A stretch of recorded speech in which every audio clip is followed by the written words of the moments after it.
issue that has been raised a couple of times already is around the question of the mens rea, and people tuning in might be wondering what that is. Look, I'm very pleased that we've got to this point of the committee stage of the House, as members have already noticed that this has been something that petitioners and particularly women's groups have been asking for many years, and the good news is we as a government said that we would aim to have this legislated before the end of the year, and I'm very delighted with the support.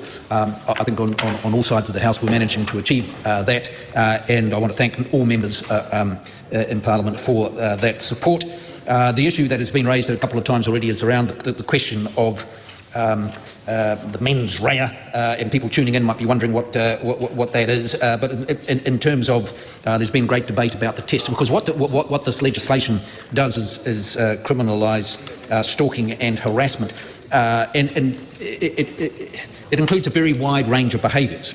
So watching, following, loitering near, or obstructing a person, recording or tracking a person, contacting or communicating with a person, damaging or devaluing or moving or entering or interfering with property, and a long list of things. And of course a lot of those things people do on a regular basis in many ways, and so we held it was important to include a standard that, quote, knowing that the pattern of behaviour is likely to cause fear or distress. Knowing that the pattern of behaviour is likely to cause fear or distress, and doing two of such things within a 2-year period.